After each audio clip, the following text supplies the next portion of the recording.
থামো, মেয়েকে বাড়ি নিয়ে যাও, ভালো হয়ে গেছে। আমাকে ছাড়ো না, আমি ঋতিকার কাছে যাবো, আমাকে ছাড়ো না। বাস বাস বাস বাস বাস। তা ঠাকুর আপনার কাছেই পাঠিয়েছে। ঋতিকা আমার বউ, ওকে কেল্লার মধ্যে আটকে রেখেছে, ওই কেল্লার মধ্যে। আমি ওকে ওখান থেকে উদ্ধার করে আনবো, ছাড়ো আমাকে, ছাড়ো। আচ্ছা বাবা, ঠিক আছে ঠিক আছে, এত রাগ করলে চলে?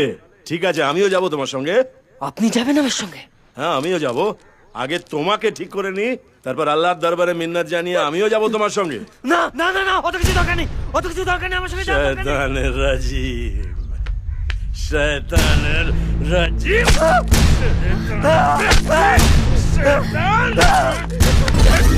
বন্ধ করুন এসব। দা ঠাকুরের নাতনি। এই আপনার চিকিৎসা? অমানুষের মতন মারছেন একটা মানুষকে। ইনসানের শরীর থেকে ভূত তাড়ানোর এটাই পথ। আঘাতে আঘাতে শেষ করতে হবে শয়তানের বীজকে। আপনি ভূতে বিশ্বাস করেন? আপনি ভগবানে বিশ্বাস করেন? হ্যাঁ করি তো। তাহলে আপনাকে এটাও বিশ্বাস করতে হবে যে ভূত আছে। আছে, দেখান আমায়।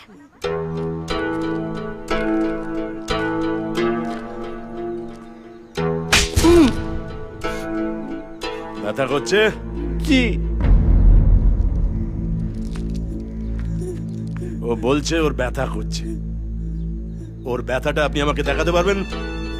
এই বাতাস, আপনার ভেতরে থাকা প্রাণ, আত্মা, একটাও দেখাতে পারবেন আমাকে?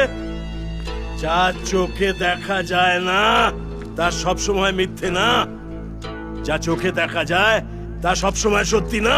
এটা আপনার কোরআনে লেখা আছে? শ্রীমদ্ ভগবত গীতাতেও আছে।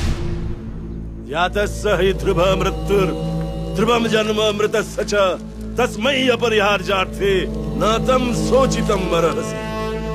জন্ম যদি থাকে তো মৃত্যুও নিশ্চিত, আর মৃত্যুর পর আবার মানুষকে জন্ম নিতে হয়। আপনার হাতের ওই আশীর্বাদী আংটিটা যদি সত্যি হয়, তবে আমার দেওয়া রক্ষা কবচও সত্যি।